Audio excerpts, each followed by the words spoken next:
Today's webinar focuses on cell phone boosters and public safety boosters, two products that we're offering that have similar concepts but different applications. So on the cell phone booster side, it's really a commercial application designed to keep businesses, buildings, and other facilities connected as technology becomes increasingly important in business. It's important that all areas and all parts of the business are always connected via cell. Then on the safety side, that's really designed to boost a signal that's specific to fire and police teams. So in the event that emergency services need to enter a facility or business or building, it ensures that they stay connected all throughout that process as they're attempting to do their job. So today, joined by Greg Gerber, he leads our design and engineering team. And I'll just go ahead and start with some preliminary info, and then Greg will take us through the heart of the webinar. So Powernet, a 26-year-old company, privately held, woman-owned, headquartered in Cincinnati. We have offices in Florida, Maryland, and Colorado, and Minnesota.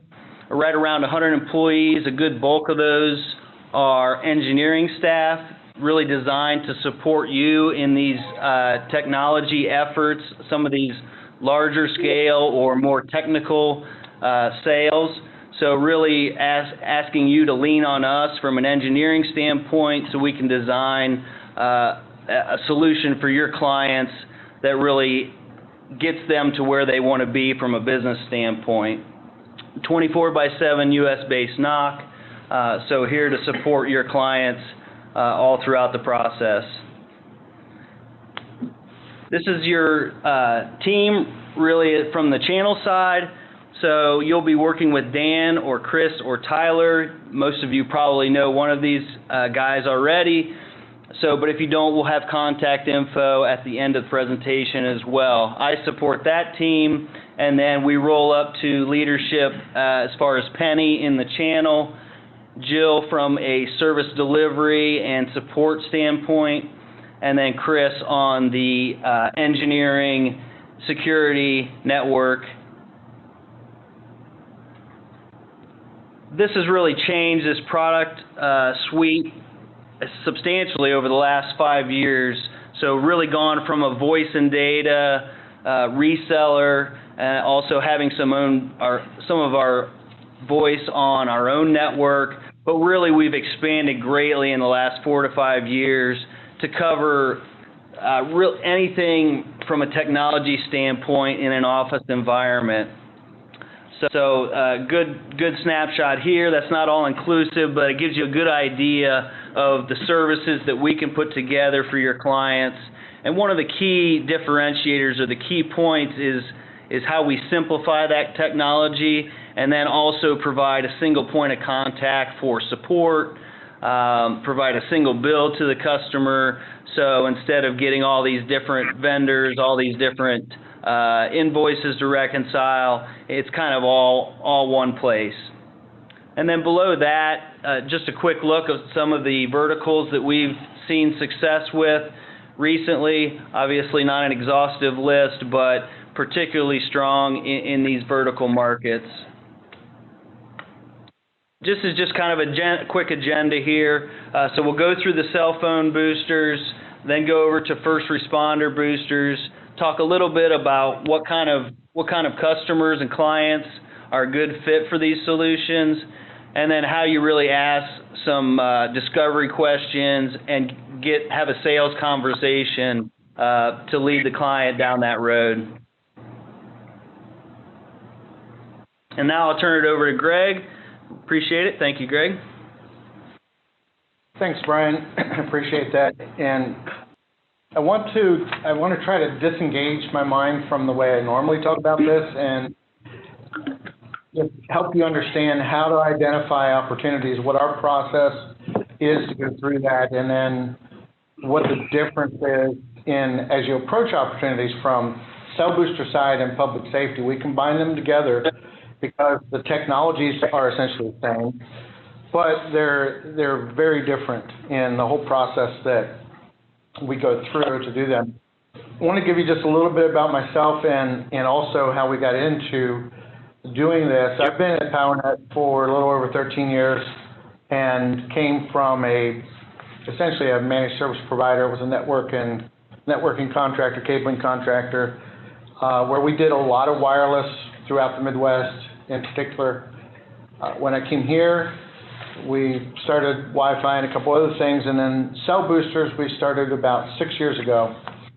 As we go through this today, I'll talk to you about that we have the two different kinds of cell boosters that we have, what they do and why that's important to know the differences, and then we'll get into public safety as well.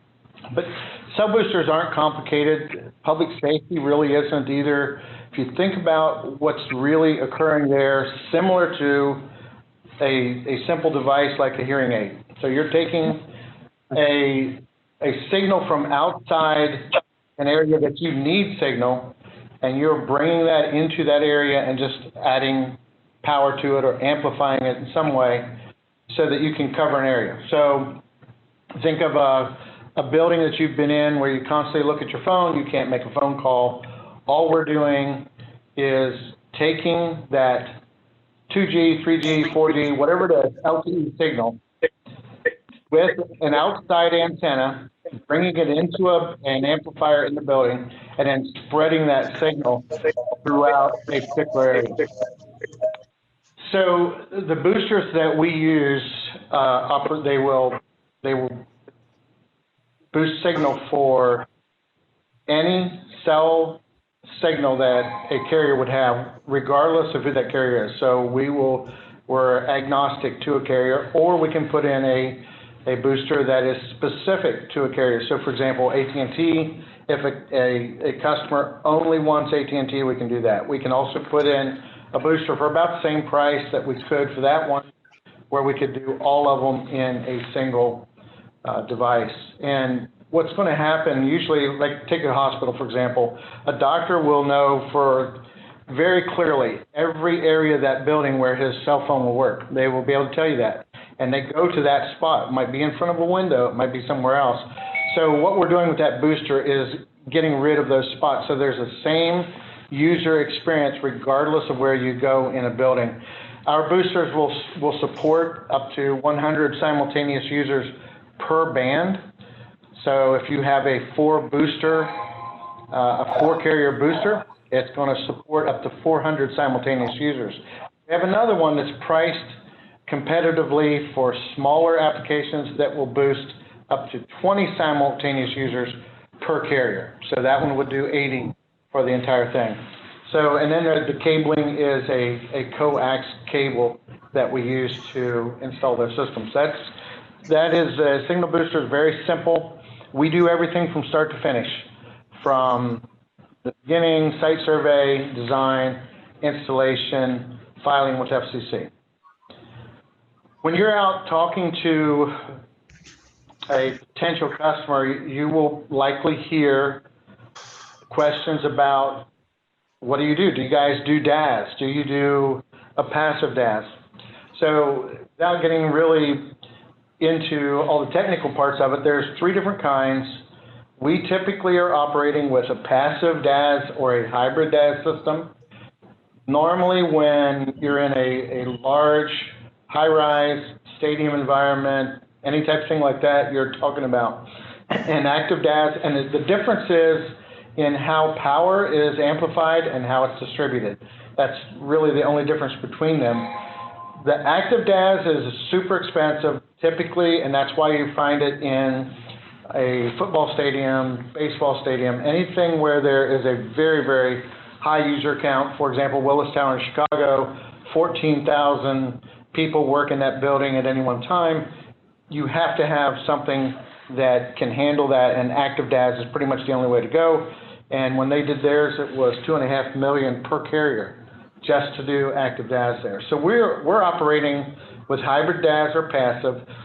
We're able to take and still, we can amplify signal, but we can distribute it differently. So ours, we're not able to use as good of an outside signal as you could with active DAS, but it's still very effective for buildings up to 1 million square feet, for example. The difference between hybrid and passive is with hybrid, we can distribute signal inside over fiber and also over Cat6, which means I can go much further distances than I could with a passive DAS. Passive DAS is coax all the way through, from the antenna outside into the amplifier and out to the indoor antennas. It is all coax all the way through. The other system that we offer, we can switch that to Cat6 and extend the distances out to 600 feet. The key for all of them, regardless of what it is you're doing, is the outside signal has to be good enough that I can work with that to amplify the signal inside, which usually requires us to do a site survey. But with a hybrid DAS, I can work with a poor signal, whereas passive, it's a little bit harder for me. So whenever you have an opportunity, that's one of the first things we're going to look at is quality of signal, location of towers, and then try to determine which one fits that particular building. If it's anything, say, less than 100,000 square feet, it's going to go to passive DAS more likely than it would to a hybrid. Normally what happens is we will identify all towers around a particular location, which carriers are on each tower, and what that outside signal is, and then we determine for the outside, do we need an omnidirectional antenna, which is not going to offer as good of signal to my amplifier, or directional. And during our installation and our site survey, we determine all that, and then that determines how many antennas we need inside the building to distribute that properly. So to give you an idea, if you have a signal that, say, would translate on your phone to, let's say, 1 bar, I can amplify that signal and spread it throughout the building, but now maybe I only get 50 square foot or 50 feet of coverage around an antenna inside of a building. If, let's say, you have a signal that would translate to something like 3 or 4 bars, when I amplify that in a building, I might get out to 200 feet away from an indoor antenna. So the better the signal outside, the less antennas you need inside. Obviously, the system then will cost less as well. Typically what's happened for us, so we've done everything from administration buildings to police departments with 18-inch thick concrete walls. We've done senior living, schools, apartments, a little bit of everything. Normally what happens is you go in a building, you may notice that you can do text, but you can't do data or you can't do voice, or a customer will complain about that. So for us, when you're trying to determine whether or not somebody is a potential customer, usually if you're in the building, just look at your phone and try to make a call or something like that. But usually what you're going to want to find out is, are they currently having any area of the building where they have trouble with dropped calls or where data is really slow? And we can boost all of that. We can do everything from text, voice, and data. Normally, when you put in a system, you can, I'll give you some examples of some real world that we've had where we would go from like 200K on a downlink test for data to 10 meg from that same spot, same building. So it does a good job of boosting voice and data. When you talk to the customer, you're going to want to find out from them what's important. Do they want to do everything? So if it's an apartment building, normally they're going to want all of it. They're going to want to say, I want voice, text, and data. Others may say, you know what, I don't really care much about the data. It's more safety oriented. I want to make sure my voice and text is fine. So those are one of the first questions you're going to ask is what services need covered, and then which provider. So for example, you have somebody that maybe they only use AT&T now, and that's all they need. But I will offer one caveat here. We had a customer, a very large customer, it had 1,100 users in a building, who came to us and said, we're currently on Verizon.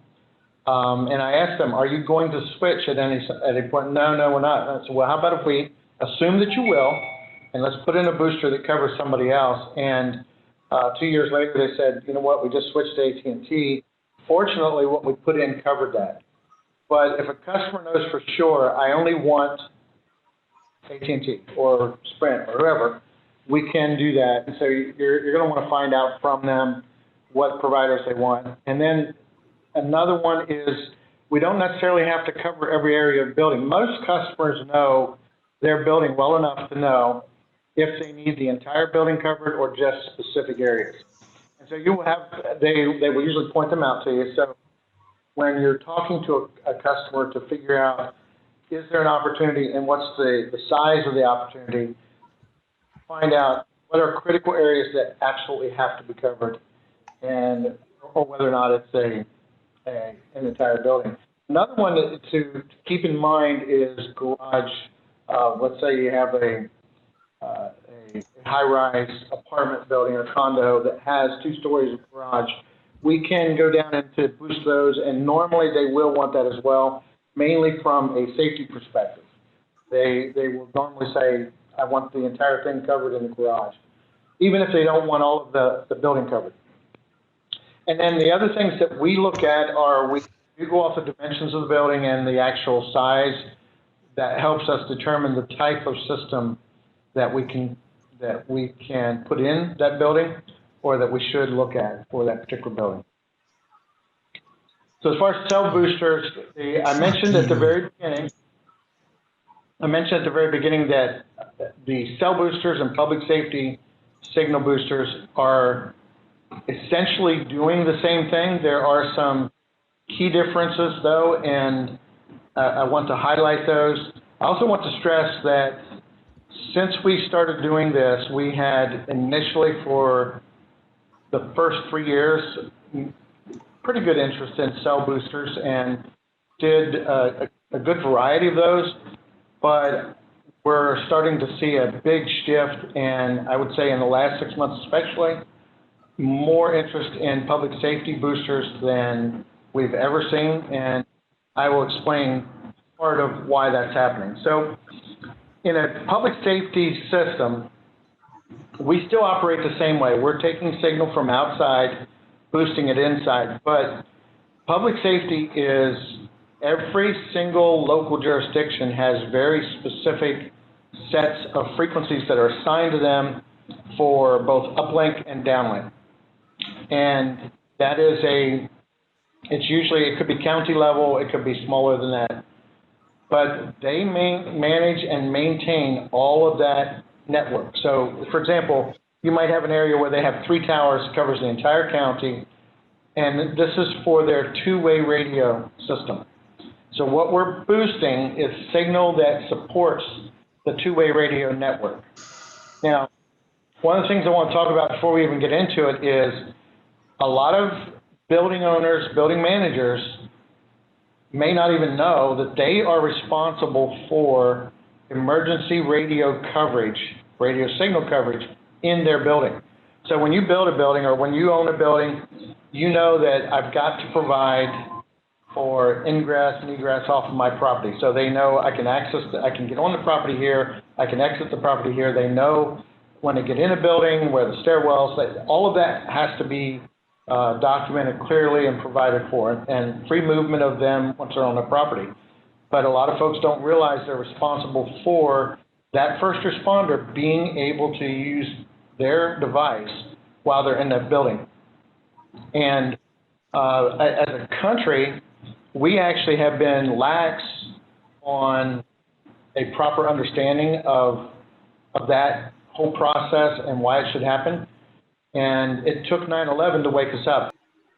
And in that process, we found that a lot of those first responders could not communicate with each other or interagency especially, but even when they're in the building, going back to their own agency, their own firehouse, they had a hard time. And so it took that to wake.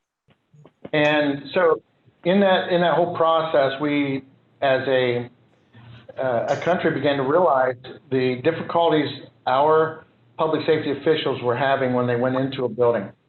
So the public safety boosters began to be approved, and now we've reached a point where we have a better understanding of what they need.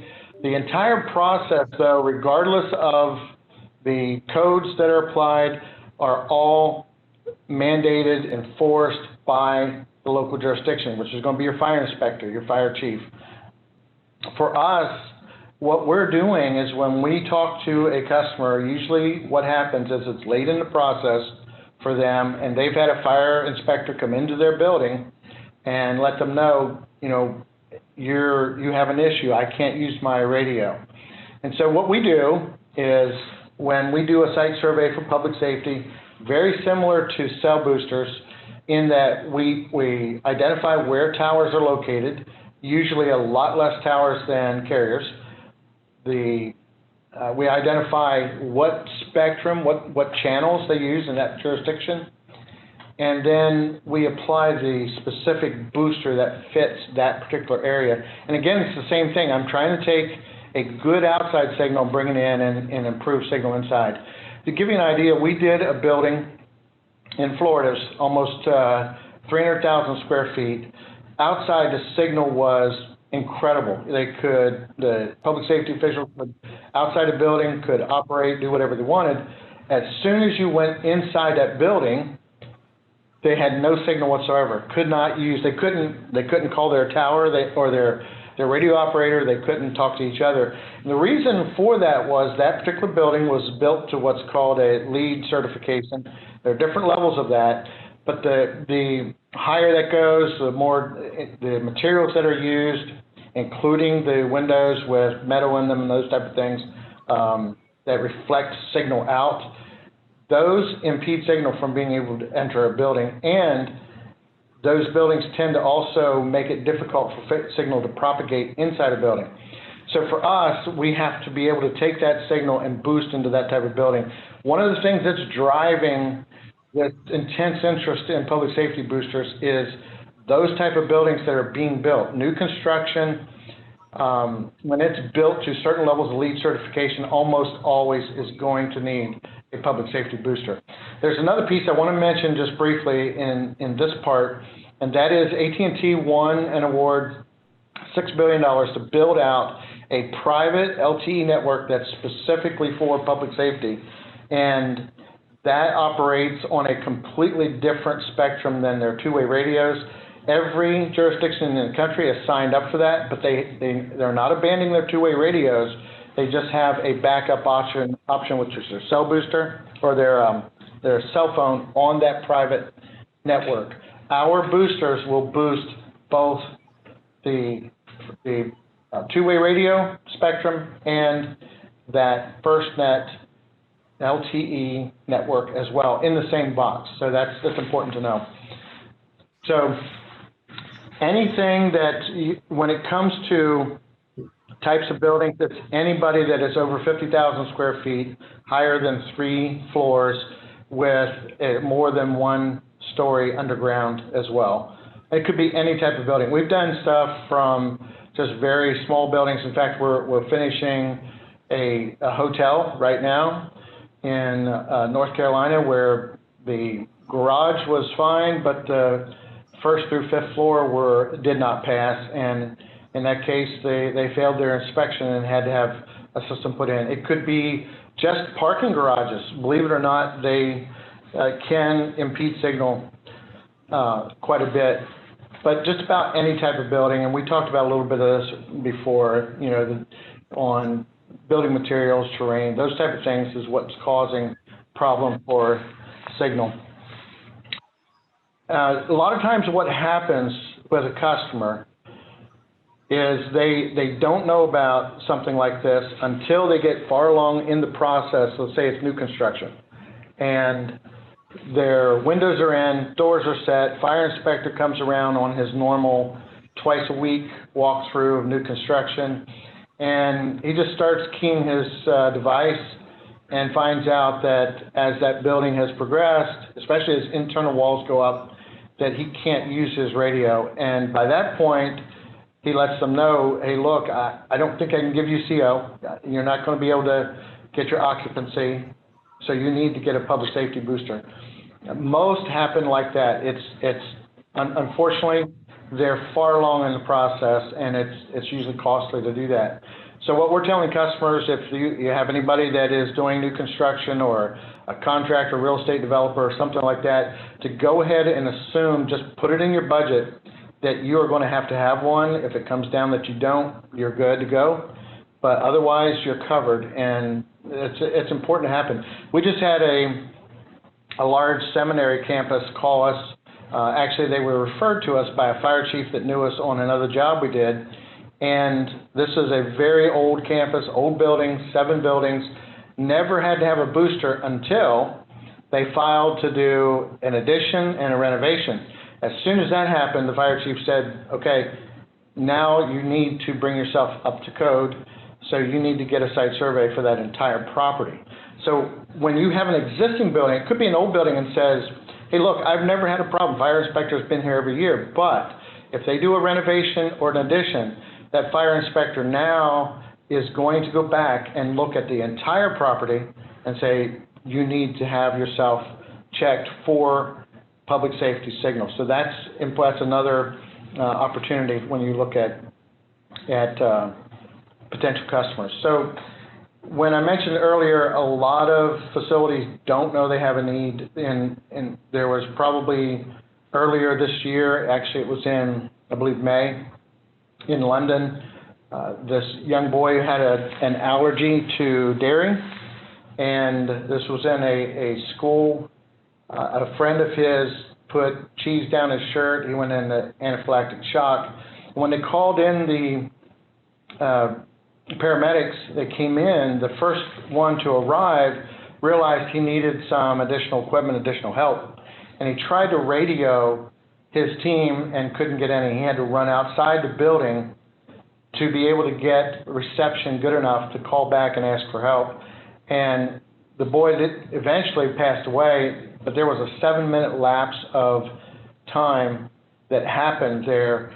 And I would say that in almost every school that you go in the U.S., more than likely you will find a situation where there is poor reception for first responders. In fact, In Building magazine did a survey 2 years ago of fire chiefs all across the country. They said out of 2,500 respondents, they said that 97% of all buildings in their jurisdiction had some type of poor reception in their building, whether the whole building or part of it. So it is a major concern.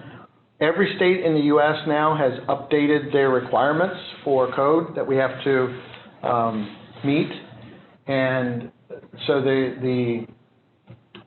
it's getting more difficult for local jurisdictions to let buildings go as we have in the past. So I mentioned earlier about new construction being denied their occupancy, but current buildings as well can be out of compliance if they start to build or do any kind of request for additions.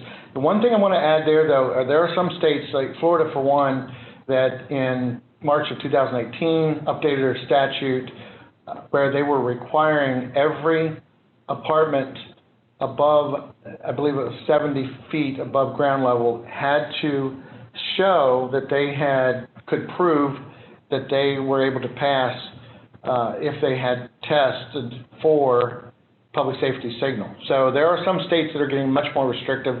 California is another one that you should be aware of.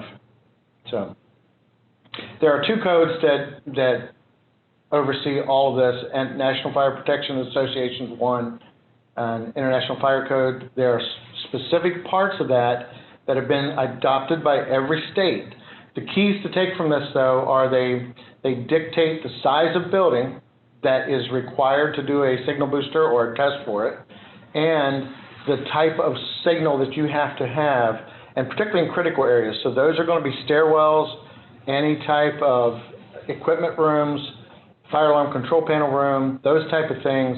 There has to be a minimum signal that they have to see. And the third sentence there says a negative 95 dB. And I can tell you, in the first 2 properties we did, Both of those jurisdictions were not even up to this code yet, and they were currently in the process of trying to update their code. So regardless of that, however, those local fire chiefs said, we don't care what our local code is, we want you to build to this particular standard because our code will eventually be there.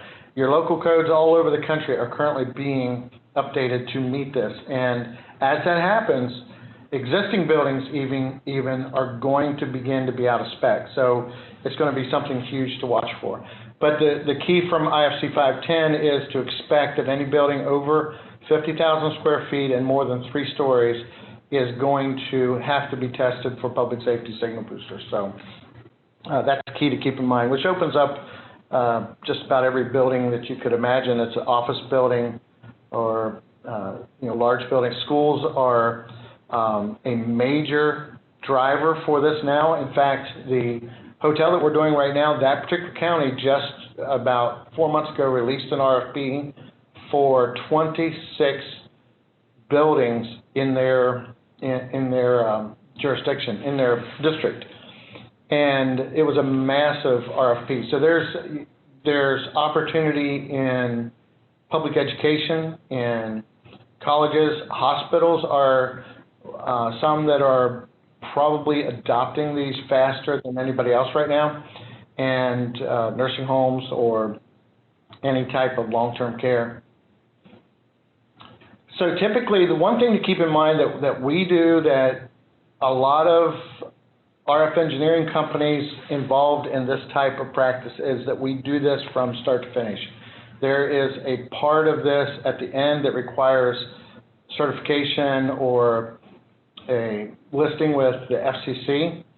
We handle this at that stage at the end, but all the way from the very beginning in the site survey process, we actually do the design or work with our vendors to do a design. We can provide heat maps. Those are extra costs. The design is not. And then we do the installation ourselves, including the cabling piece, and then the certification of that and turn up with the local fire team. So usually what happens, once you're done with the project, there's a piece where we have to tie into the fire alarm control panel. We usually work with the fire chief and a fire team. They bring it in and they actually test throughout the entire building, and we'll work with them through that. And then once that's complete, the fire chief signs off on it. We actually will file that with the FCC and have that certified. We talked about this a little bit earlier. I jumped ahead actually as we did this, but so your public safety, the IFC 510 is the one that requires any building over 50,000 square feet and higher than 3 stories.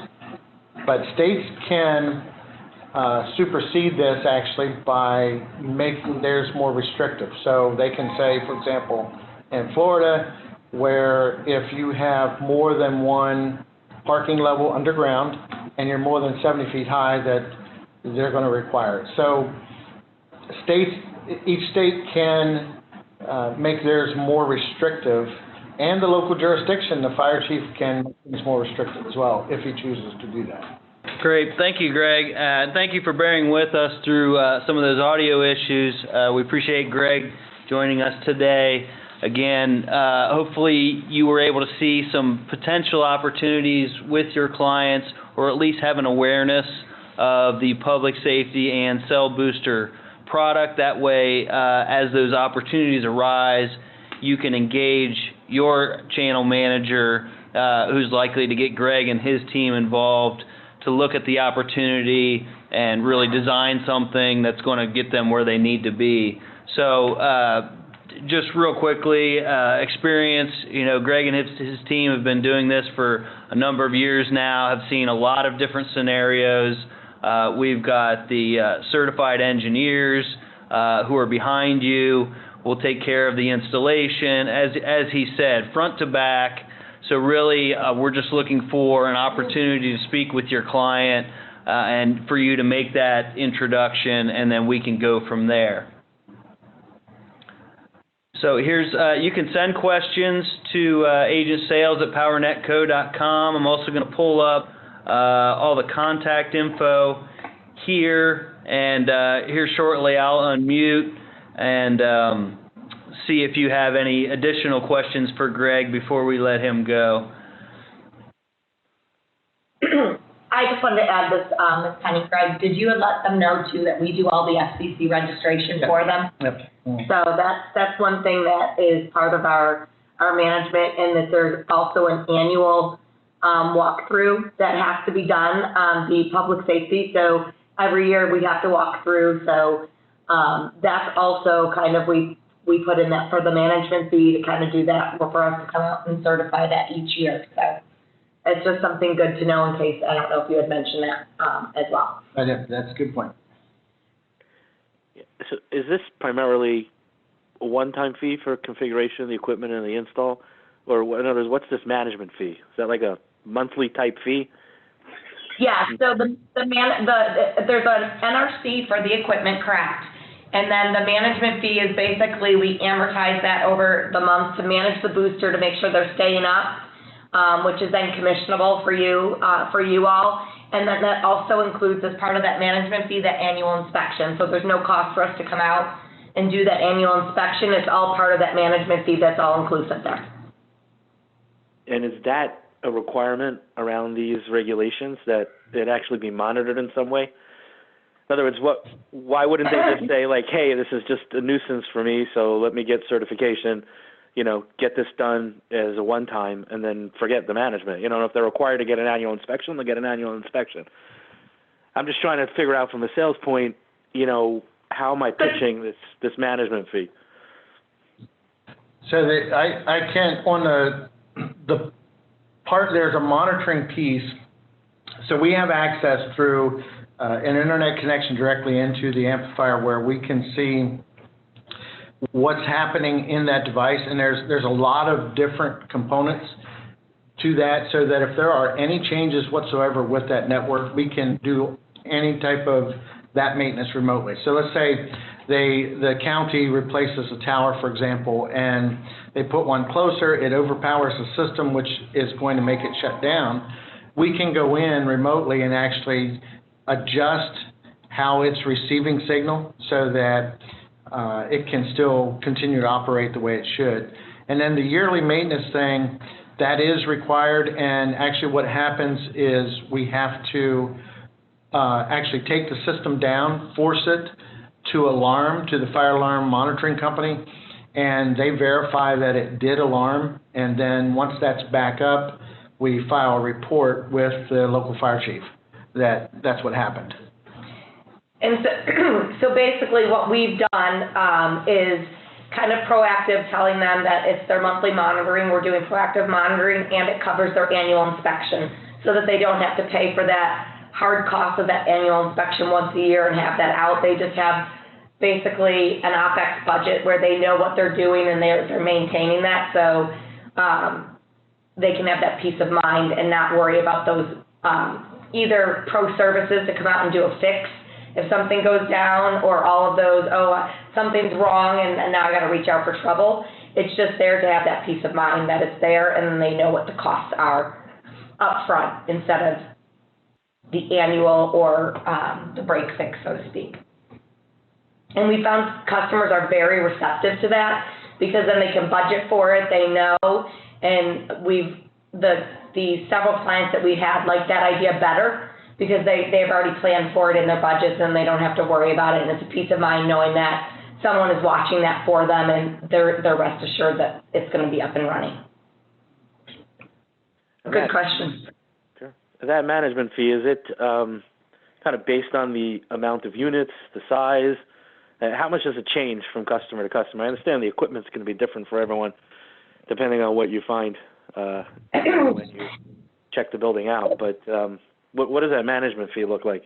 So that management fee for one of our larger clients was, and it's not that much. I think the one of them we have, it's $200 a month. I think it varies from, a smaller size to 150 to 250. So it just varies in that size, because you're looking at how many devices that you're monitoring, you're putting that in, and then accounting for that annual inspection to go out there.